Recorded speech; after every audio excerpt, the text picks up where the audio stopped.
I'm a health supportive chef. I've been part of Smith Center for many years. And doing the virtual classes, you know, talking to Kirsten and Carla about what people wanted to do. We thought it would be fun to have a really casual class coming together on Sunday mornings and make something super easy and just kind of enjoy being together and being in the kitchen. I know it's getting trying for everyone cooking so much. It is for me, and I'm a chef and I love cooking. and it's still like, it's frustrating having to cook so many meals at home. And I like to spice things up and make things a little more interesting so that you're excited to be in the kitchen again. And I'm starting to feel that just excitement being back in the kitchen and back in my element. I think as I'm able to do other things outside, it's allowing me to experience more joy in things that I was losing interest in. So I hope you're also feeling that a little bit too. Yeah. So thanks for being with me today. We're gonna make a really easy cantaloupe soup. The soup is it's a general term. This is a great soup because it can be savory. You can make it a little more savory, and if that's your preference, you also can make it a little sweeter and have it more of a dessert. This is a great healthy dessert. Since it's brunch, I leaned a little more savory, adding some more ginger and salt, and we'll do that to, kind of have it as a dish on its own, a light dish on its own. It's gonna be really hot today. It's perfect to have. The reason I like this is because cantaloupes are huge, and I find that if I buy one and chop it all up, there's either too much for me to eat or I just get bored eating it. And so this is something you can do really easily to kind of extend the life of your cantaloupe and find a little more interest rather than just eating cantaloupe slices. And then the Quinoa Nut Crunch, this is by far one of the best recipes I've discovered this year. And I took it from someone else and I left it as is. It's such a great little snack, and it's super easy to make. I always keep a jar of it. I love it. My kids love it. It's healthy and it's got a lot of protein, so it keeps you full. It's a great topping in this soup. It's also it's a great snack on its own. I usually have it on yogurt in the morning because it's super easy to throw together and fast. And I think you're really gonna like it. So we're gonna make the nut crunch first, and while it's in the oven, we're gonna throw all the soup ingredients in the blender, and then the soup should be done and when the quinoa comes out. Both of these recipes are gonna benefit from sitting a little bit longer, the soup in the fridge chilling, and then the quinoa will harden and get a little more crunchy. So they will be a little bit better later on today. But we don't need to sit together for 3 hours waiting for it to cool. We'll taste everything and then you can enjoy it on your own. So Anne, for cooking directions, I'm gonna be kind of following you to make sure you're catching up, make sure we're on the same speed. So it'll be nice to kind of have a one-on-one cooking experience. And Faye, either of you just jump in if you have any questions. You can either type them and Carla can ask me, or just feel free to unmute yourself and ask me, interrupt anytime. So, and first thing, make sure your oven is preheated to 350. We don't want to forget that. It's always really frustrating when you go to put something in the oven and it's not hot. So, small step that's probably the most important one when you're cooking. And then we're gonna take a small baking sheet. I have one that's just a half baking sheet. Any size is fine. And we're gonna line it with parchment paper.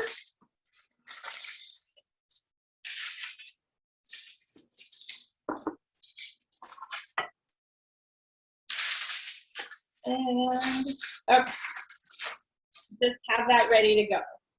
So first thing we're gonna do is rinse our quinoa. This recipe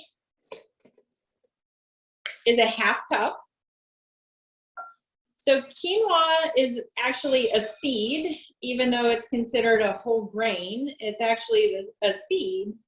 And the outer coating of quinoa has it has a coating called saponin that's pretty bitter. So it's always good to give your quinoa a good rinse before you cook it. Some quinoa, if you buy it in bags, will say pre-washed on it. And if that's the case, you can skip this step. I usually buy mine in the bulk section because it's a lot less expensive. And I always want to give it a good rinse. I find that most people think they don't like quinoa, probably have had it not rinsed, and it has kind of just a really bitter taste. So you just put it in a fine mesh sieve, which is the easiest thing, and I'm going to give it a good rinse. And you just want to kind of mix it around and rub the seeds together in your hand. I'm going to turn this a little so you can see, maybe. Nope, doesn't quite reach my sink. Okay. And then, because we're popping this quinoa, we're going to dry it in the oven. And we're just going to pop it in the oven for a few minutes. I'm going to shake the water out really well. And then pour it right onto my baking sheet. All the little seeds off of there. The downside of quinoa is the little seeds do kind of stick to everything. Okay, then I'm going to take a spatula.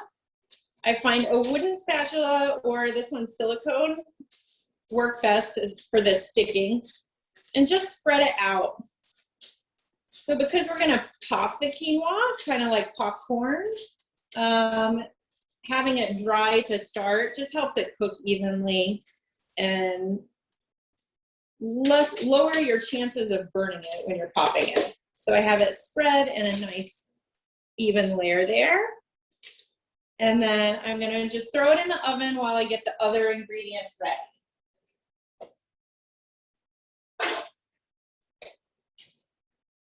One thing to note here is that if you start doing this and you get distracted, or something happens, you get a phone call and you need to step away, take your quinoa out of the oven because it will burn and start popping once it dries.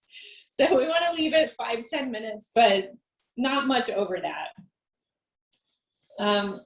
You also can do a low, slow pop. You can put it in the oven at 250, and it takes about an hour, hour and a half, but it will pop on its own. If you want something that's totally hands-off, you can just throw it in.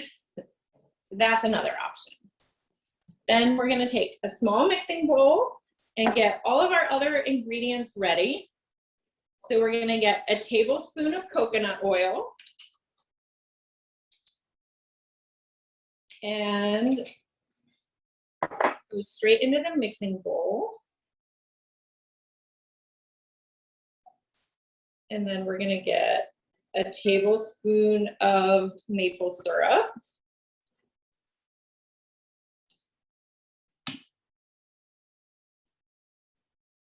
I like to do the oil first because it's kind of a coating on your measuring spoon or measuring cup if you're measuring using liquid measuring cups. If you do your oils first and then anything that's sticky, it'll help. It kind of slides right out instead of sticking. And then you don't have to use 2 different spoons, so it saves you one thing to wash. So we have our coconut oil, maple syrup, and then we're going to do our nuts. So I am using hazelnuts. I really like hazelnuts, and they are a super healthy nut. They're really high in antioxidants. And I feel like they're kind of an overlooked nut. You just kind of forget about them. You see them in a lot of Thanksgiving dishes, but outside of that, people just forget about them. And they're a delicious, healthy treat. They have this brown skin on them. You want to leave the skin on. The skin has a lot of the nutrients in it. And they're really high in an antioxidant group called proanthocyanins. Cyanids. Very difficult words, sorry. Same as pecans and pistachios. There have been some studies that show that group of antioxidants has some anti-cancer fighting properties. So those are 3 good nuts to include. You can use any nut here. Yes. How much nuts? Half cup. Half cup. Okay. Yes. So for this recipe, if you're doubling it to make more or tripling it, or if you're making less, you're always going to do an equal part of quinoa and nuts and an equal part of coconut oil and maple syrup. Or you can use honey or agave, but I do find that maple syrup has the easiest to work with.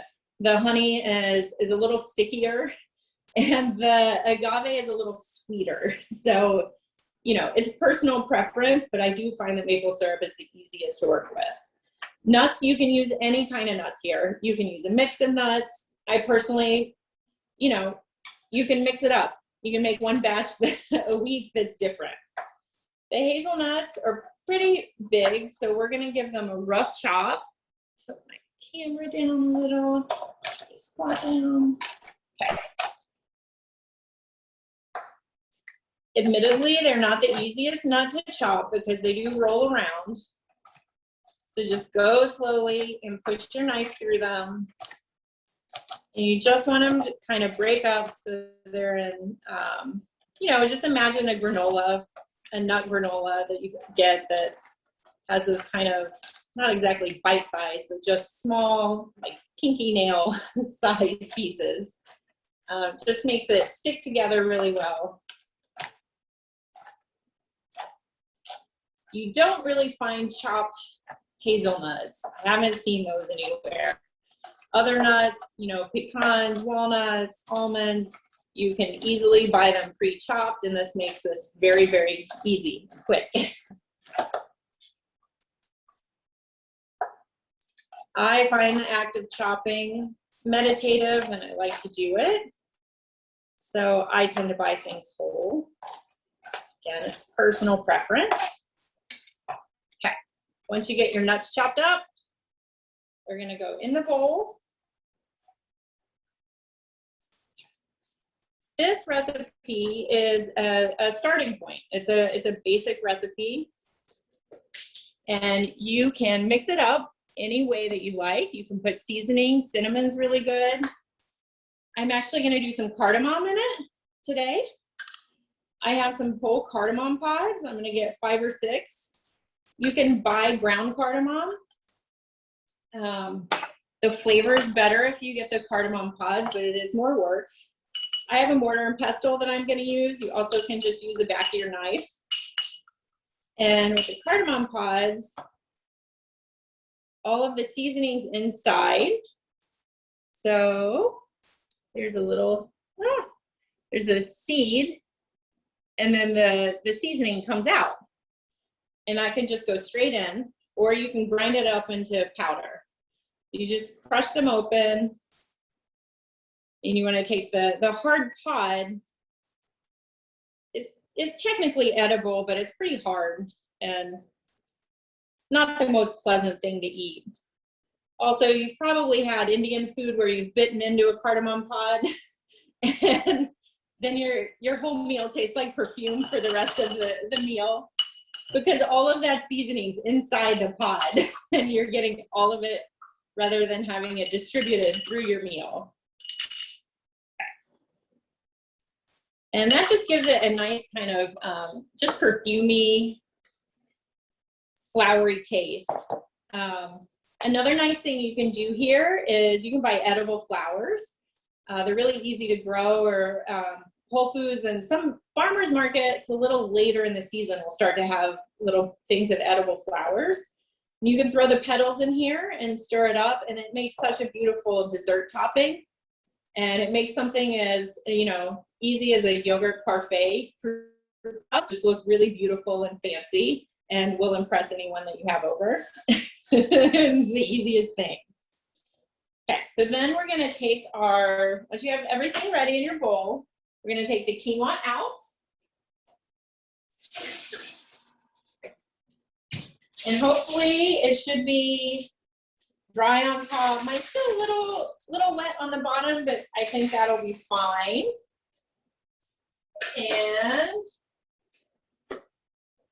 I am going to very carefully pick up the parchment paper with the quinoa in the center and then slide it into the mixing bowl.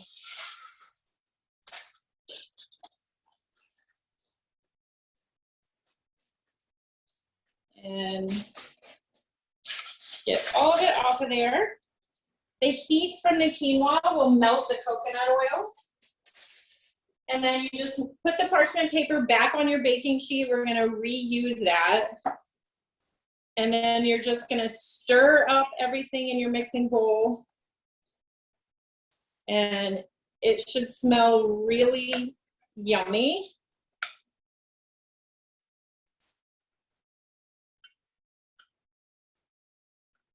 Uh-oh, I missed a step. Okay, Anne, have you poured your quinoa in the bowl yet? Okay, wait. I'm gonna get another half cup of quinoa. Don't pour yours in yet. We have to pop it. I totally forgot to pop it. Okay, so I'm gonna get another half cup.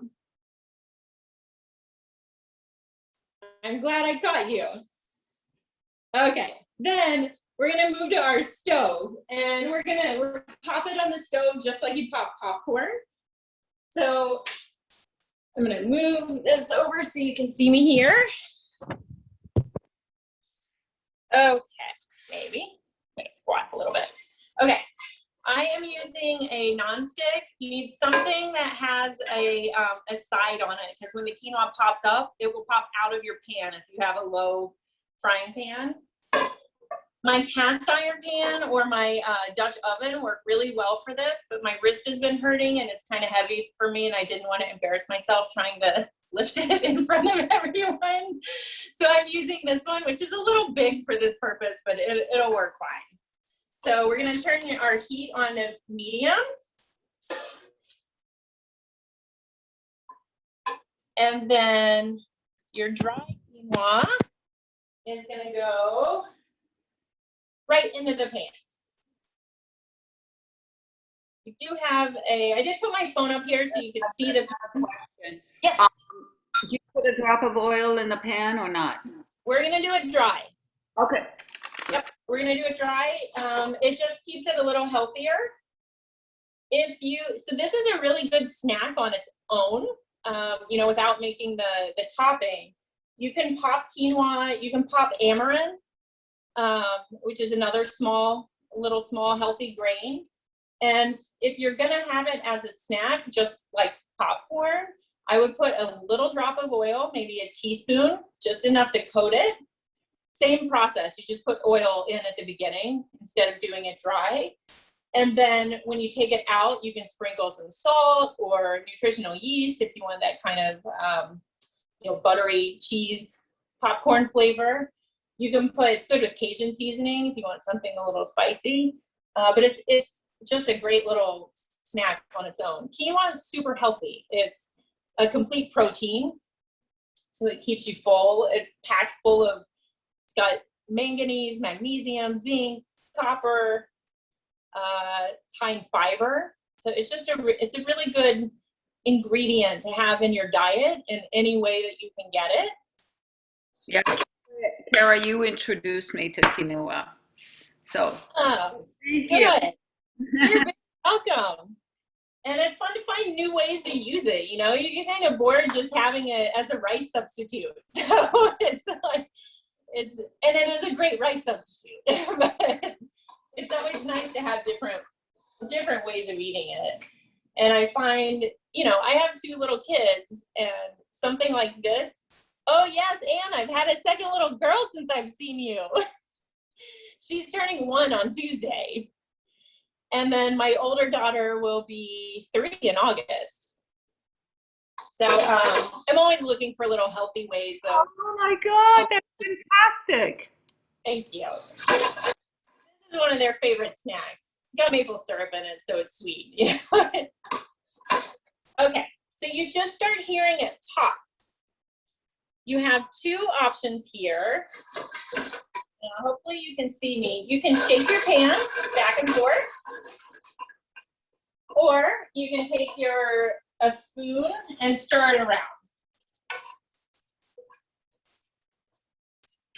You just you want to keep it moving so none of it burns. And you'll see it jumping.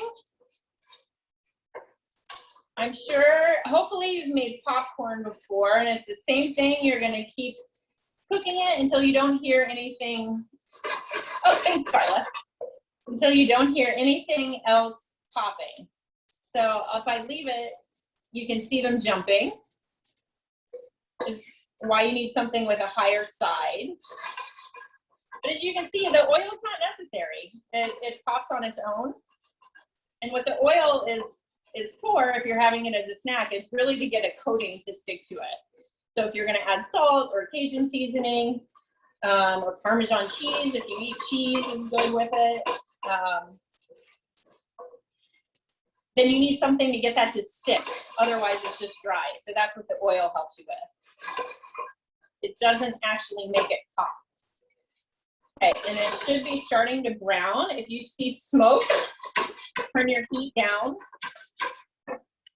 And then if it starts to turn really dark brown, pull it off the heat. You can smell it too. So you'll smell quinoa if it starts to burn, and you just want to pull it off the heat. And I think I'm good. I'm not hearing any popping anymore. So I'm immediately going to take it off and go into the mixing bowl. And the same thing, the heat is going to melt that coconut oil. And you'll hear it sizzling.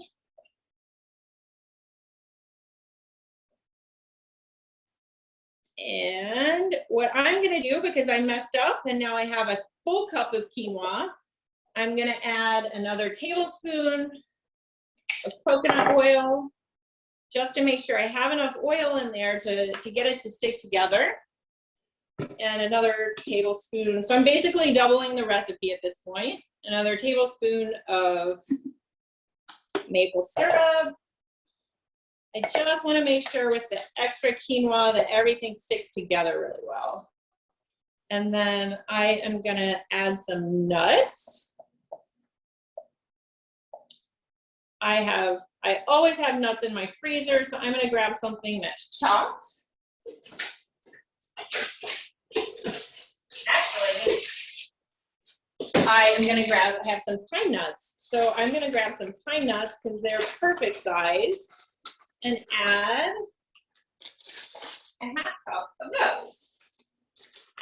So as you can see, this recipe is really forgiving, and everyone messes up in the kitchen.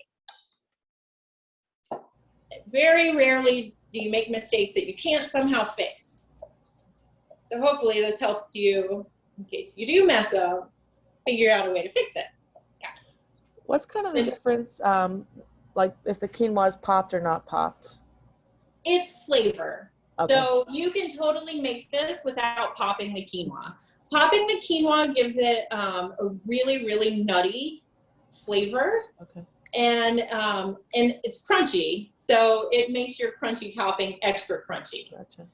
So if you don't pop it, it's gonna have it's just gonna be a little less crunchy. So you can totally do it without popping. I'm gonna have a little mix. We'll see how it turns out. And then one last thing I like to add is sea salt. I like to put in a nice flaky, thick sea salt. You can use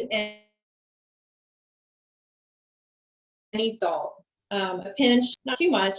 You don't have to add salt if you don't eat salt. That's totally fine too.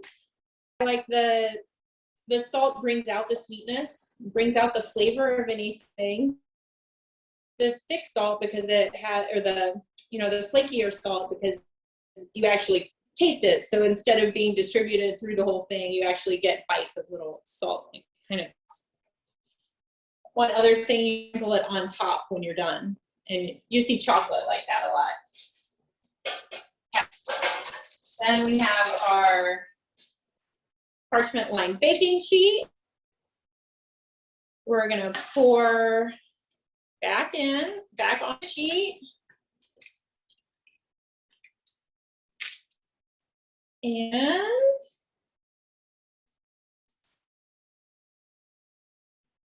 okay. Then, oops, heavy. Then you're just gonna spread it out into a nice layer. See. Okay. And then we're gonna put it in the oven. It takes about 15 minutes.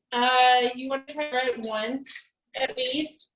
If you're using a really thin nut, like you used slivered almonds, you want to stir it a little more often to make sure your almonds don't burn.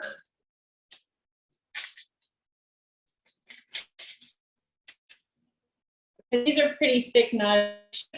Good going the full 15 minutes. Anytime you're cooking nuts, just test them a little, check on them. They do burn. You can tell when they're burning, they turn black. So you will notice. So a nice even layer. Doubling the recipe gave me a baking sheet, so it was pretty easy to spread. And I'm just gonna cut out.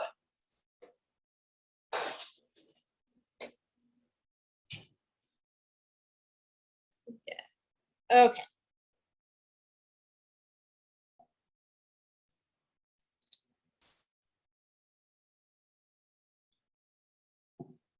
I'm gonna get ready for the soup. Keeping an eye on Anne.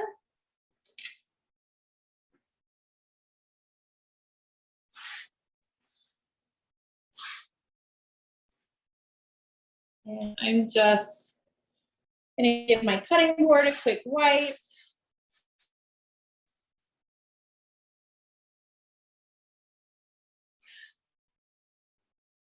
And get my blender ready. Now, if you don't have a blender or a food processor to make this, you also could make it kind of like a gazpacho and just chop up everything really, really fine. That would work too. If you do have a blender, I kind of like the consistency of their pureed soup with this, but either way is fine.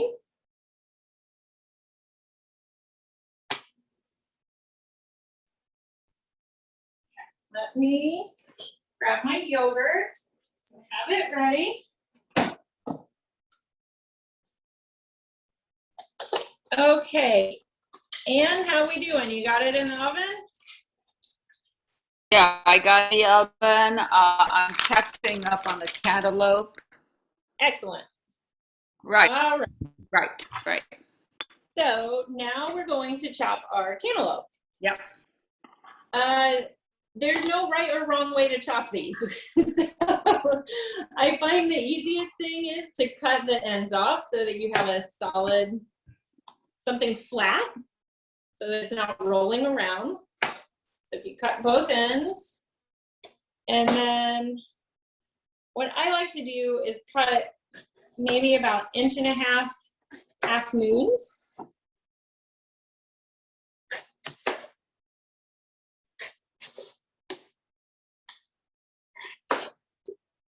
And then lay them on their side and cut.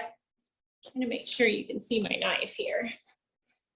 And cut kind of sideways. And just cut the rind off.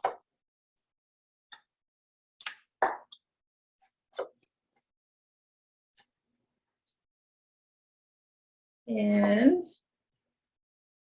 from there, this is going in the blender, so you don't need to worry about chopping very much. It's just gonna go straight in. If you're feeling ambitious, you could stack 2 up and do it that way. I don't think I'm going to. I don't want to embarrass myself. We'll keep it looking nice for you. Okay. Go around. And as I said, there's no right or wrong. If you have a different way of cutting cantaloupe, that's totally fine. Whatever way gets you eating it, that's the best way.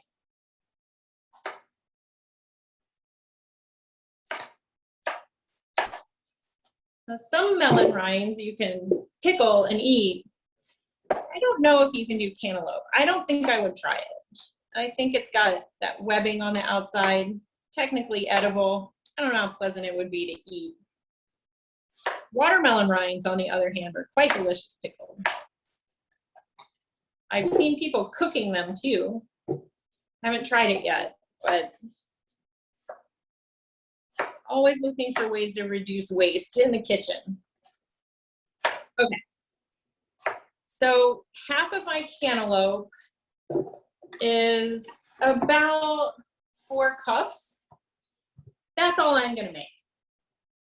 You can make all of your cantaloupe. You can do half. I'm gonna leave the other half of my cantaloupe to eat chopped up. As I said, there's no right or wrong way to do this. If I do the rest of the cantaloupe, that's gonna be 8 cups of soup, and that's a whole lot of cantaloupe soup for me to try to consume. So, you know, it just depends what you're doing and how big your cantaloupe is. So it's all gonna vary. The recipe is actually for 4 cups, so I'm gonna follow the recipe just exactly as is. You can adjust this to taste. The next thing we're gonna do is ginger. Let me move this up a little. Okay. If you don't like ginger, leave this out. Ginger is a great cancer-fighting root. I have about an inch, you know, that's my finger, so a little bit longer, probably an inch and a half. But by the time I chop this up, it'll be about an inch of usable ginger. The easiest way is to take a spoon to peel it, and you just slide the spoon down the side of it. And that is the fastest, easiest way to peel ginger. Now, you can eat the ginger peel as long as it's organic and washed well. For something like this, for a soup, I do peel it because I don't want the peel in my nice pureed soup, because it's not going to puree all the way. If I'm doing a stir fry with ginger, I don't bother peeling it. I just chop it up as is or grate it as is. It goes right in and you don't notice it, and it saves you an extra step in the kitchen. But going around, I've got that. I have this little end to hold on to when I'm grating. I make a grater. I am just gonna hold that in and grate. And you just kind of turn the ginger over. It'll stop sliding easily on your grater. A cheese grater works really well. I have my microplane because we're also zesting a lemon, and I only wanted to dirty one thing. You're noticing a theme, I'm sure. I don't like doing dishes. More ginger, the spicier it's gonna be. A hot day like this, more ginger is going to be delicious. I can't do too much because my daughters will. Ginger's a little spicy for them still. They like a little bit, but not too much. So I probably got, you know, roughly a tablespoon. It's probably close to a tablespoon. So if you're using one of the squeeze tubes of ginger, they sell frozen minced ginger. About a tablespoon is good. And we're going to zest and juice 1 lemon. So again, I always try to make sure that if I'm using the zest of a lemon, I get organic. If I'm just using the juice, I don't worry about it. It's got a pretty thick skin. You know, it's always hard to know which, it's not on the dirty dozen. of fruits and vegetables that you should get organic. And organic lemons cost twice as much as conventional lemons. So kind of the, you know, general rule I follow is if I'm just using the inside. Yes. And I got this thing from the ginger. Do I put it in? It's just fiber. Nope, I would leave that out. Like I said, for the soup, because we're gonna puree it, that's Okay. not gonna puree very well, and then you're gonna have these little chunks of ginger in there. All right. And what are you doing with the lemon? Is it just the zest? Zest, and then we're gonna chop it and we're gonna use the juice from the lemon too. All Uh, right. that ginger fiber that you have, you can throw into a cup and make ginger tea with it. Oh, great. So Thanks. that's a great way to use your leftover ginger. Put a little honey if you use sweetener, and just hot water, lemon. You can actually use the lemons that we have. You can throw, after we squeeze the juice out, you can throw that and your ginger in a cup and you'll have a nice ginger tea. You can even throw a black tea bag in there and you'll have a caffeinated tea if that's your thing. It's a nice summery drink. Then you can chill it with some ice. Then we're just gonna squeeze the lemons. I'm reusing the mesh sieve from the quinoa.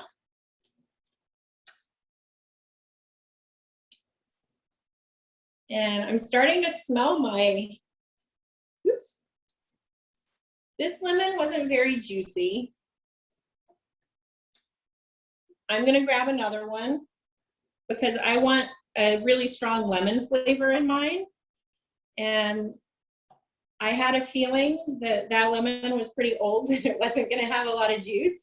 So I have another one that's got a lot of juice coming out. So I'm gonna use half of another one.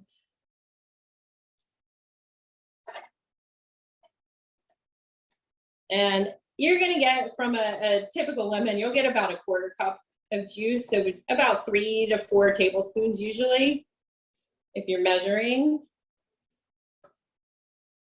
I tend to eyeball it, it's personal preference. Okay, I am gonna stir my nuts real quick just to make sure that we're not getting any burning happening. I can smell them, it smells really good.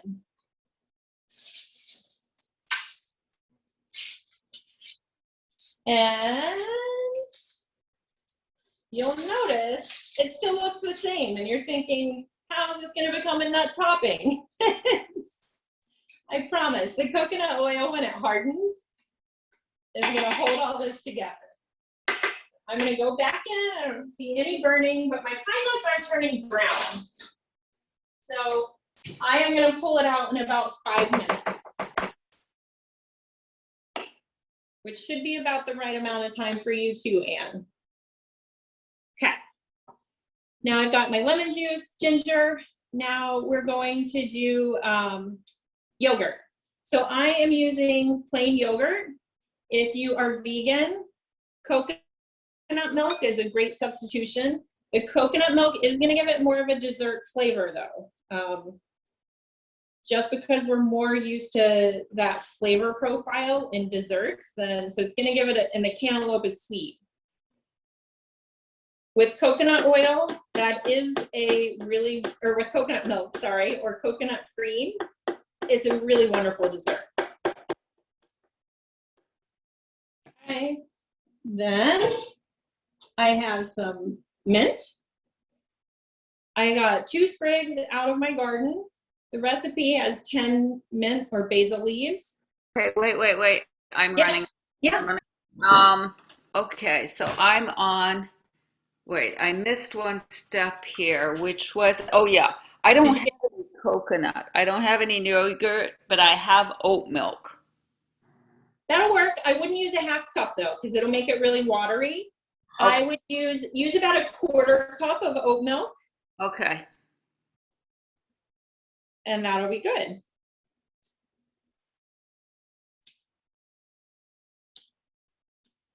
You just want a little bit of liquid in there and a little of that a milk. It doesn't matter what kind of milk flavor to just kind of thin out the cantaloupe so that it doesn't taste just like pureed cantaloupe. It gives you a little bit of a different profile. You can use mint or basil here. Basil is going to give it more of a savory flavor. I had a whole bunch of mint in my garden. If you don't grow mint, it's the easiest thing to grow outside. Ours lasts over the winter, never goes away, takes over kind of like a weed. Super easy to grow. So if you're looking to start something, an herb garden, it's a good one to start with. It's cool. Right. Can you put both, or it's one or the other? You can put both. I would stick with one or the other because they have pretty distinct flavors. If you like the flavor together, you can certainly put them together. Okay, no, I was just wondering. Yeah. But I'm going to stick to basil, hot basil. So. Good. Yeah. It's really good with basil. And that's it. We're going to put a pinch of salt in. Again, it just brings out the sweetness in the fruit. And you can put honey, so I would say, or maple syrup or agave, any liquid sweetener. If your cantaloupe isn't ripe, you probably want to add a little sweetness. Mine is almost ripe, so it's really sweet. It definitely doesn't need any extra sweetness. If I were serving this for dessert, maybe I would add a little extra sweetness. I would blend it first and then taste it and see if I thought it needed to be sweeter. And I would follow that rule generally when making this, is taste it first. And you can't take it out once you put it in. And I am going to pull my quinoa crunch out of the oven. It smells so good. I'm sorry that Carla and Faye that you can't smell it. It should, Anne, if you lift the corner of your parchment, you'll see that it's kind of sticking together, but it falls apart when you pull up. That's because you need to let it cool to let the coconut oil solidify again, and it will hold it together. I know on screen you can't really tell a difference, but you can see that it's browner than when I put it into the oven. So it's just and it smells amazing. You can smell the nuttiness from the quinoa. You can definitely smell a difference between popped quinoa and just regular fresh quinoa. And I'm gonna, hopefully my Vitamix stand will, it's testing the limits of the cord. There we go. Okay, Anne, did you get your quinoa out? I'm good. I put it in a little bit later, so I think I'm going to leave it 3 minutes. Yep, leave it, yep. 3 minutes, and then I'll take it out. But it smells really beautiful. Good. Okay, then we're ready to blend up our soup.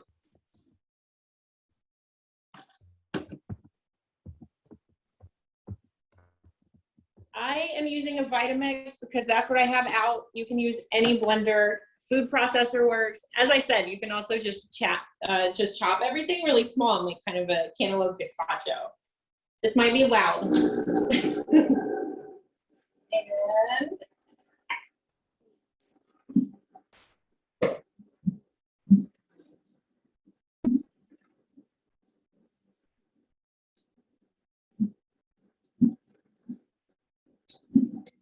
blend it up.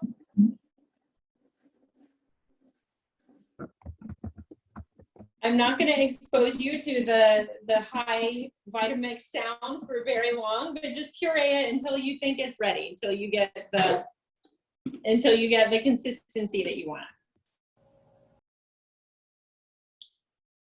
This is a really good batch. So it's always dependent on the cantaloupe that you get, which you can't predict how it's going to taste till you taste it. Sometimes, especially at the grocery store, I find you buy them and they almost have no flavor. And that's why this is so great in the summer, is that you actually get really flavorful fruits and they taste, and it's just really, really good. Yeah, I bought mine at the market. Good. So it smells good. Yeah. And then this one, mine's got just a great little ginger kick, a little bit of yogurt. The mint's delicious. Um, I should be a spokesperson for Vitamix. I use my Vitamix almost every day. and I love it. It's expensive up front, but it totally, for me, it's paid off in spades. And it makes this just a nice, smooth consistency. And that's it. For this, you have a question? How long can you keep it? It'll keep for, I've never kept it more than 3 days. Okay, but that's good. It's good for 3 days. I don't see any reason why it would go bad in more than 3 days. You know, as long as your milk or yogurt, whatever you're using, is fresh. Keep it in something sealed, like a mason jar, something that's airtight, or a Tupperware, airtight Tupperware, and it should stay good. It's going to be best the first couple days, just because you're getting the freshness of the herbs and the cantaloupe. So the first couple days are going to be the best. So you'll see, like, that was 4 cups of cantaloupe and a half cup of yogurt, and I got, let's see if I can read it. I got about 3.5 cups of soup. I'd say a half cup is a good serving. It looks beautiful. Let's see what you think.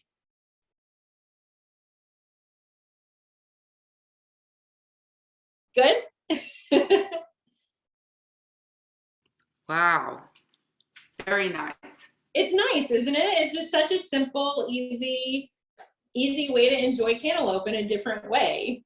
And then, you know, I still have half of a cantaloupe that I can eat. You could even chop up some small pieces and put it on top of your soup. It's better in the fridge for a couple of hours when it's really nice and cold. It's good. You know, I always have a little bit out of this and then stick it in the fridge and let it chill. So nice. Because I've been going to there's a very nice tea room that does cold soups. And I've been wanting to make my own cold soup, so I'm very happy. Oh, good. Perfect. Yeah, this is a great one. And cantaloupe, you know, it's full of water. It has a ton of beta carotene and vitamin C and fiber. And it's also just a great source of water, which in the summer in DC, when we're sweating constantly, is it's a nice thing to keep around. You also can, I mean, there's a fine line between, is this soup or is it a smoothie? You know, it depends how you serve it. Yeah, well, the ginger really does something to it. And I put salt in mine. Mm-hmm. Yeah, so it's more like a soup. Yeah, I think so too. Gotcha. And then, you know, don't forget to take your quinoa out of the oven. Yeah, it's out. I've taken it out. Where is it? Here. And then, you know, with the crunchy nut topping, it's just, I was surprised how much I liked this. So I put it in a little bowl. Okay. Let me grab.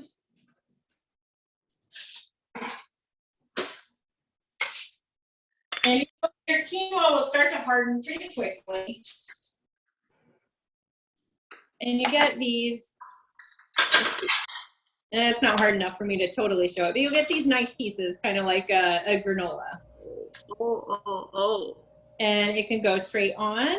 I'm gonna looks so good. Instead. And you have a nice contrast of the crunchiness from the topping and the smooth soup. It's so good. And the topping, you know, it'll be cool in about 15 minutes. It'll be hardened, and then you can just kind of break it up and stick it in a jar. It stays good for, I've had it around probably 2 weeks, and it was good with a big batch. And, you know, it's really delicious warm off of the oven. It's crumbly and a little harder to eat, but it's so good. It tastes like a dessert. But you know, it's just a satisfying recipe all around. You're just too hot. No, I'm saying it's so good. It's really good, isn't it? The quinoa is surprisingly crunchy and nutty.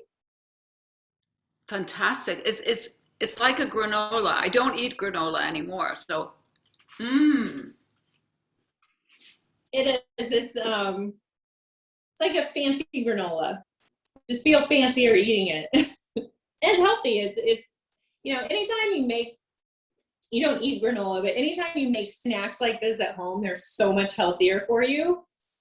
Because, all of that whole baking sheet only had 1 tablespoon of maple syrup in it. It has very, very little sweetener in it. So just enough to give you the flavor without the sugar overload. Okay. So it's not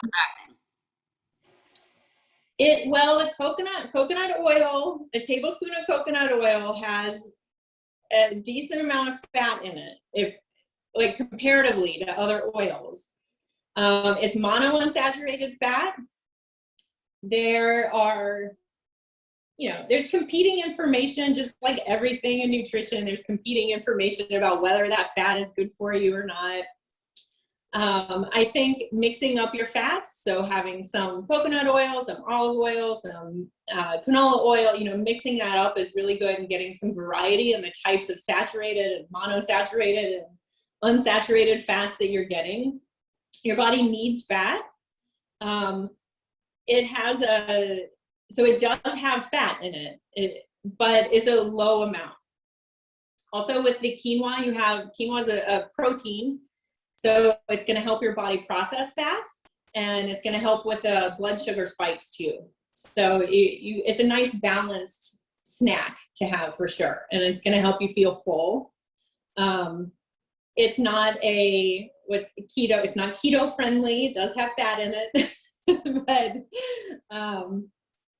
good healthy fats and in a good balance for your body for sure.